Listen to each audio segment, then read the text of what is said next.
Ça, ce sont des écoquartiers. Des quartiers durables qui répondent aux enjeux sociaux et environnementaux de notre époque. Eux, ce sont des habitants qui y vivent ou des élus qui se sont engagés dans des projets d'écoquartiers. Nous sommes allés à leur rencontre pour essayer de répertorier les bonnes pratiques dans la conception de ces quartiers.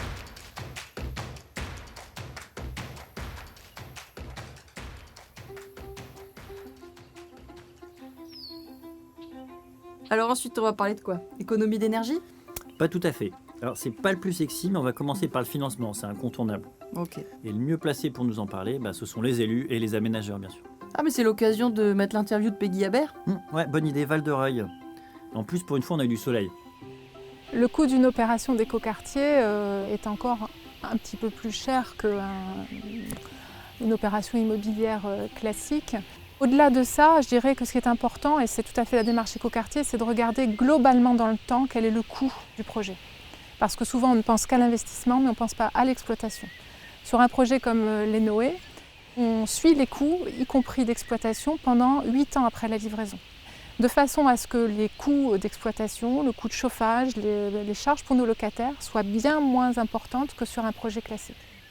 Y compris parce que l'on intègre aussi les coûts de démolition.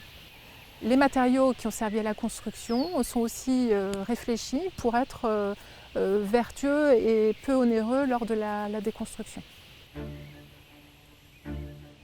C'est là qu'est le vrai avantage d'un écoquartier et c'est là qu'on gagne financièrement.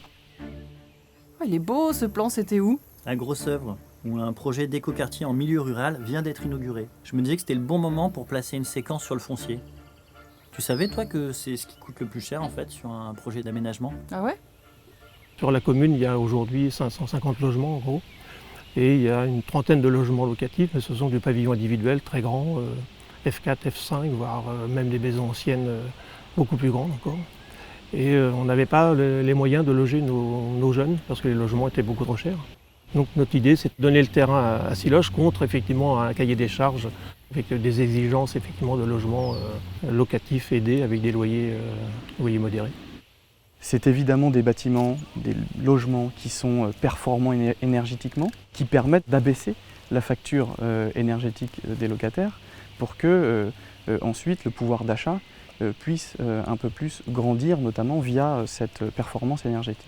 Donc si je comprends bien, un écoquartier, c'est peut-être plus cher au départ, mais ça vaut le coup parce que les habitants et la collectivité vont faire des économies par la suite. C'est ça. Tu viens de résumer en 2 mots ce qu'est le coût global.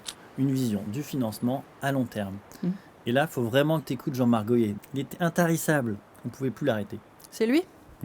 Quand on raisonne en coût global, en fait, on est obligé de prendre le rendu d'une opération à très court terme. Ça, c'est la contrainte. C'est est-ce que ça va passer? Est-ce que le projet est viable?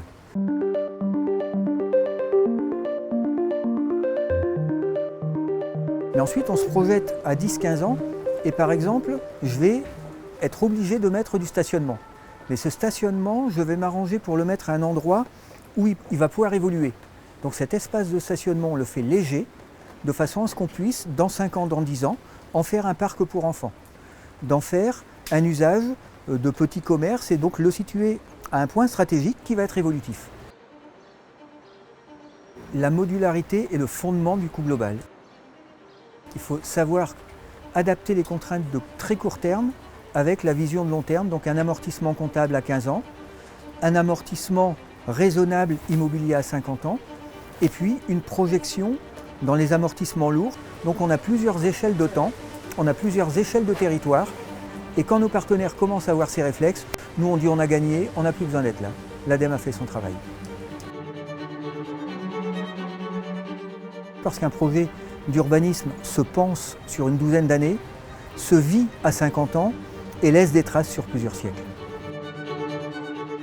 Pour équilibrer les finances, on a retenu qu'on pouvait déterminer la capacité d'investissement de la commune, identifier le foncier disponible et son coût de remise en état, intégrer la notion de coût global, identifier les partenaires financiers et évoquer les périodes de retour sur investissement.